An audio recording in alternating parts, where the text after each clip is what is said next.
बिस्मिल्लाहिर्रहमानिर्रहीम अस्सलामु अलैकुम वरहमतुल्लाहि वबरकातुहू। उम्मीद करती हूँ कि आप सब खैरियत से होंगे। आज हम पढ़े हैं एनिमल इकोलॉजी का टॉपिक जो कि है सर्कुलेशन ऑफ न्यूट्रिएंट्स और न्यूट्रिएंट साइकिल्स। लास्ट वीडियो में हमने डिस्कस किया कि न्यूट्रिएंट्स क्या होते हैं और न्यूट्रिएंट साइकिल क्या होता है, और इसके अलावा हमने देखा था एनर्जी जो है वो कैसे ट्रांसफ़र होती है न्यूट्रिएंट्स की, मतलब न्यूट्रिएंट्स जो एनर्जी बनाते हैं या फिर हेल्प करते हैं एनर्जी की फॉर्मेशन में, तो वो कैसे एक जगह से दूसरी जगह ट्रांसफ़र होती है। तो आज के टॉपिक में हम पढ़ेंगे कि कौन कौन से साइकिल्स इन्वॉल्व होते हैं और कैसे ये रिसाइकलिंग होती है न्यूट्रिएंट्स की। तो फर्स्ट ऑफ ऑल हम देखते हैं कि कितने साइकिल होते हैं। 4 मेन न्यूट्रिएंट साइकिल्स हैं, जिसमें carbon cycle, nitrogen cycle, oxygen cycle and hydrologic या फिर वाटर साइकिल। ये हाइड्रो का मतलब होता है वाटर, और लॉजिया का मतलब क्या होता है, या फिर लॉजिक का क्या मतलब होता है, रीजनिंग करना या फिर स्टडी या फिर उसको एक्सप्लेन करना। मतलब वाटर की जो स्टडी है उसको हम यहाँ पे देखेंगे, और वाटर साइकिल भी कहते हैं इसको। तो चलिए इसको स्टार्ट करते हैं। फर्स्ट ऑफ ऑल है हमारे पास कार्बन साइकिल। कार्बन साइकिल क्या होता है?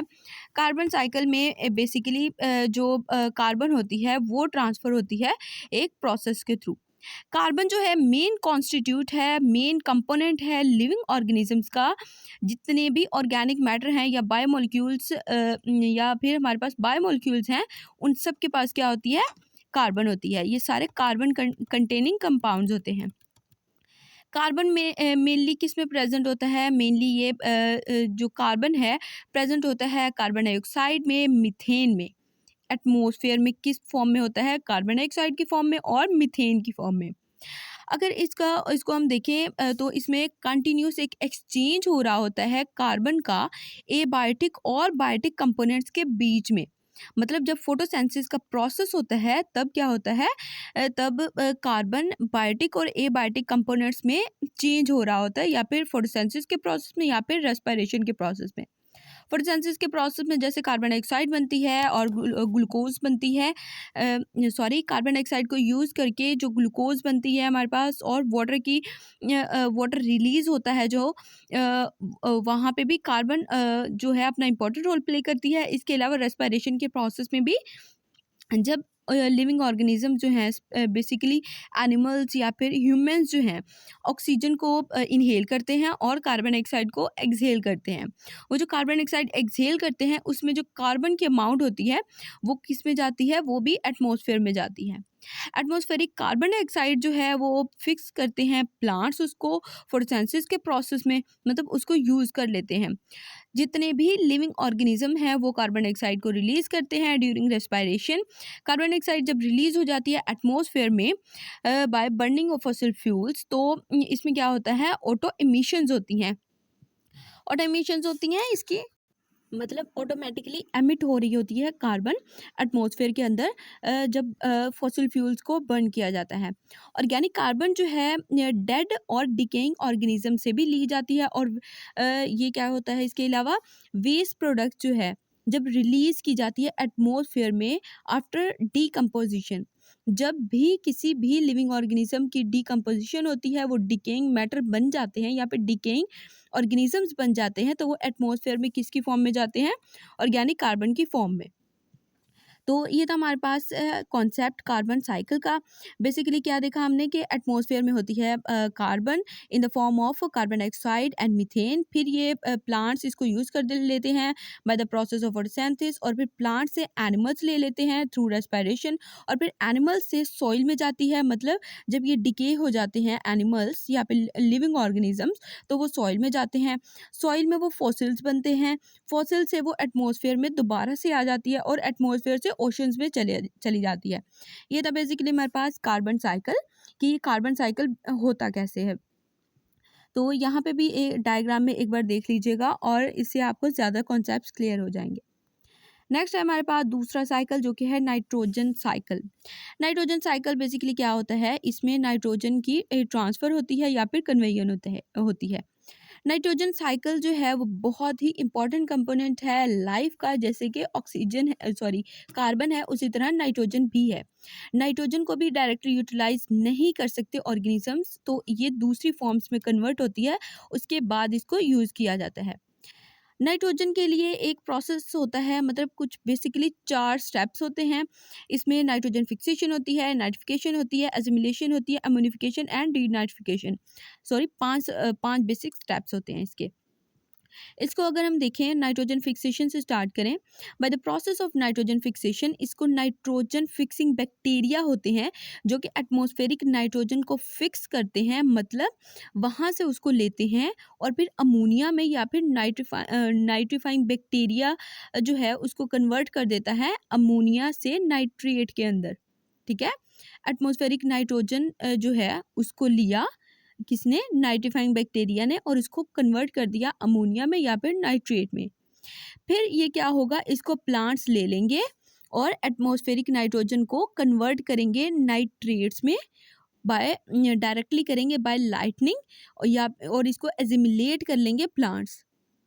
ठीक है, एटमॉस्फेयर से नाइट्रोजन ले ली प्लांट्स ने, उसको यूज़ कर लिया और फिर एजिमिलेट कर लेंगे इनको प्लांट्स।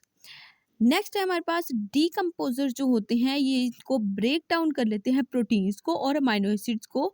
जितने भी डेड डिकेइंग ऑर्गेनिक मैटर्स होते हैं वो प्रोटीन और अमोनिया को ब्रेक डाउन करके उसकी वेस्ट प्रोडक्ट और उसके वेस्ट प्रोडक्ट को भी यूज़ करके क्या करते हैं, यहाँ से अमोनिया को ले लेते हैं, या फिर अमाइनो एसिड्स और प्रोटीन्स को तोड़ के यहाँ से एनर्जी अपने लिए लेते हैं।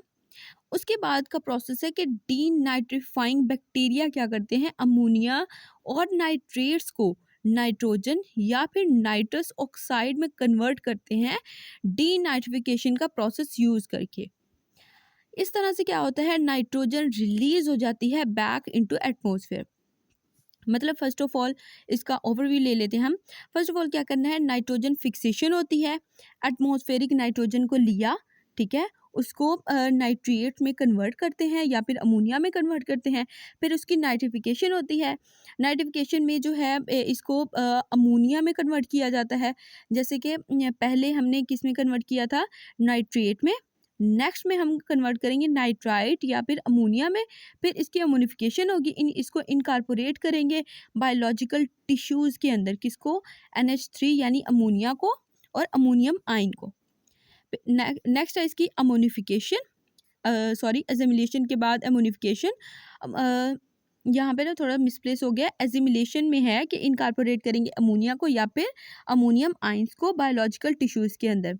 नेक्स्ट है अमोनिफिकेशन, ऑर्गेनिक नाइट्रोजन कंपाउंड जो है उसको कन्वर्ट करेंगे अमोनिया के अंदर। फिर डीनाइट्रिफिकेशन होगी, अमोनिया से क्या बन जाएगा, दोबारा से N2 की फॉर्म में ये एटमॉस्फेयर में चली जाएगी। तो ये तो हमारे पास नाइट्रोजन साइकिल का एक छोटा सा प्रोसेस। होप सो आपको समझ आया होगा, और अगर इशू हो फिर भी तो आप कमेंट बॉक्स में पूछ सकते हैं। नेक्स्ट है हमारे पास third cycle, that is oxygen cycle. अब ऑक्सीजन साइकिल क्या होता है, ऑक्सीजन जो है ये भी इसेंशियल कंपोनेंट है लाइफ का, और एक्वाटिक ऑर्गेनिज्म जो है वो बेसिकली डिपेंड करते हैं ऑक्सीजन पे, यानी कि डिजॉल्व ऑक्सीजन पे।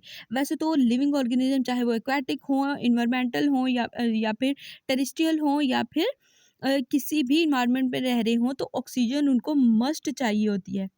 अगर ऑक्सीजन नहीं होगी तो लिविंग ऑर्गेनिज्म ज़िंदा नहीं रह सकते। ऑक्सीजन जो है डिकम्पोजिशन जब होती है बायोडिग्रेडेबल वेस्ट प्रोडक्ट्स की, तो वहाँ से भी ऑक्सीजन, वहाँ पे भी ऑक्सीजन चाहिए होती है। तो ऑक्सीजन कहीं से भी ले सकते हैं, जैसे प्लांट से ले सकते हैं, और प्लांट जब एक्सक्रीट करते हैं ऑक्सीजन को, और फिर क्या करते हैं, कार्बन डाइऑक्साइड को इनहेल कर लेते हैं, तो वो ऑक्सीजन भी ह्यूमन यूज़ करते हैं या फिर एनिमल्स यूज़ करते हैं। नेक्स्ट है फोटोसिंथेसिस, जो है इसका मेन सोर्स है ऑक्सीजन का। जैसे फोटोसिंथेसिस का हमने प्रोसेस पढ़ा था कि ये क्या करना है उसमें, जब फोटोसिंथेसिस के प्रोसेस में ग्लूकोज और कार्बन डाइऑक्साइड बनती, सॉरी, ग्लूकोज और वाटर जब बनता है, तो वहाँ पे क्या होती है, वाटर के अंदर ऑक्सीजन भी तो होती है ना, तो वो ऑक्सीजन भी यूज़ करते हैं लिविंग ऑर्गेनिज्म। एटमॉस्फेरिक और एटमॉस्फेरिक ऑक्सीजन जो है वो लिविंग ऑर्गेनिज्म ले लेते हैं by the process of respiration, और कार्बन डाइऑक्साइड को एक्सक्रीट आउट कर देते हैं, मतलब ये रेस्पिरेशन का प्रोसेस होता है। तो इससे होती है ऑक्सीजन की रिसाइकलिंग। इसको एक बार देख लेते हैं। All green plants during the process of photosynthesis release oxygen back into the atmosphere as a byproduct. First of all, ये green plants क्या करते हैं, सनलाइट से एनर्जी लेते हैं, फोटोसिंथेसिस का प्रोसेस करते हैं, उसके बाद ऑक्सीजन को रिलीज कर देते हैं एटमॉस्फेयर के अंदर as a by product. All aerobic organisms use free oxygen for respiration. जितने भी एरोबिक ऑर्गेनिजम्स हैं, मतलब कि जितने भी एरोबिक होता है ना, प्रेजेंस ऑफ ऑक्सीजन, मतलब जितने भी लिविंग ऑर्गेनिजम्स हैं जिनको ऑक्सीजन की ज़रूरत होती है, वो फिर उस ऑक्सीजन को डायरेक्टली यूज़ कर लेते हैं for the process of respiration. सांस लेने के लिए, अपनी एनर्जी को बढ़ाने के लिए ऑक्सीजन को ले लेते हैं। Animals exhale carbon dioxide back into the atmosphere, which is again used by plants during photosynthesis. और एनिमल्स क्या करते हैं, कार्बन डाइऑक्साइड को रिलीज करते हैं जो कि प्लांट्स यूज़ करते हैं, और फिर से फोटोसिंथेसिस का प्रोसेस स्टार्ट करते हैं। ये तो हमारे पास ऑक्सीजन साइकिल, और साथ साथ आपने इस साइकिल को देखते रहना है और पिक्चर्स को भी देखते रहना है कि ये साइकिल हो कैसे रहा है। पिक्चर से आपको ज़्यादा अच्छे से क्लियर होगा, ठीक है। तो ये था हमारे पास oxygen cycle. Last one cycle है हमारे पास हाइड्रोलॉजिक या फिर वाटर साइकिल। अच्छा, ये हाइड्रो जो है ये इसका मतलब होता है वाटर। तो वाटर क्या होता है, वाटर एसेंशियल एलिमेंट है for life to exist on earth. अच्छा, बेसिकली जितने भी साइकिल्स हमने पढ़े वो सारे के सारे इसेंशियल हैं लाइफ के लिए। ये साइकिल्स हो रहे हैं तभी लिविंग ऑर्गेनिजम्स एग्जिस्ट कर रहे हैं। अगर थोड़ा सा भी डिसबैलेंस हो जाएगा इसमें, तो लिविंग ऑर्गेनिजम्स एग्जिस्ट नहीं कर पाएंगे। तो इनको ऐसे ही सच आपने याद करना है, और इसको कंसेप्चुअली आपने देखना है और समझ के करना है। अगर आप समझ के करेंगे तो ये अच्छे से क्लियर हो जाएंगे आपको। अच्छा, तो हम पढ़ रहे थे वाटर साइकिल। वाटर जो है इसेंशियल एलिमेंट है लिविंग ऑर्गेनिजम्स की लाइफ के लिए। वाटर कहाँ से आता है, ओशन से, लेक से, रिवर से, और दूसरे जो होते हैं हमारे पास लेक्स वगैरह होती हैं, मतलब जहाँ जहाँ पानी पाया जाता है वो कौन कौन सी चीज़ें हैं, ओशंस हो सकती हैं, लेक्स, रिवर्स, और दूसरे इसके रिजर्वायर्स भी हो सकते हैं। यहाँ से क्या होता है, यहाँ से वेपर्स बनते हैं। जैसे ही सनलाइट पड़ती है वाटर के ऊपर, तो यहाँ से क्या होती है, इवेपोरेशन होती है, वेपर्स बनते हैं, और वो किस में जाते हैं, एटमॉस्फेयर में जाते हैं, और यहाँ पे ट्रांसपायरेशन का प्रोसेस स्टार्ट होता है।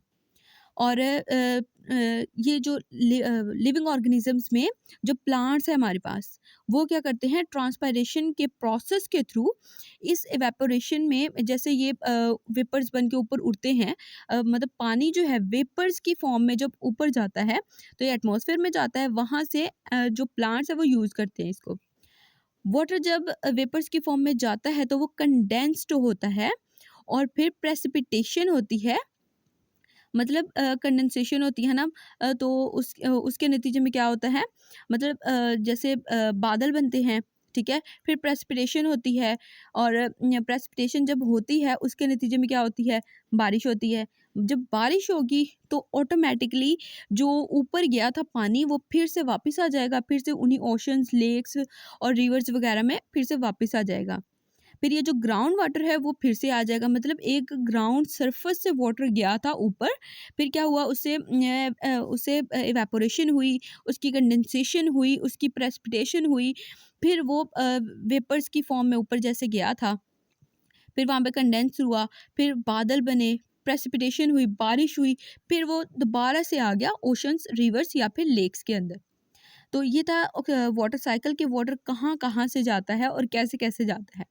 इसके बेसिकली 4 स्टेप्स है, एवेपोरेशन, कन्वेक्शन, कन्वेक्शन मतलब कंडेंसेशन, और प्रेसिपिटेशन और collection.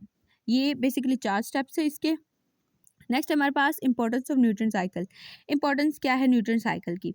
It is required for the transformation of nutrients from one form to another, that is can be readily utilized different organisms. For example, plants cannot take atmospheric nitrogen and it has to be fixed and converted to ammonium and nitrate for uptake.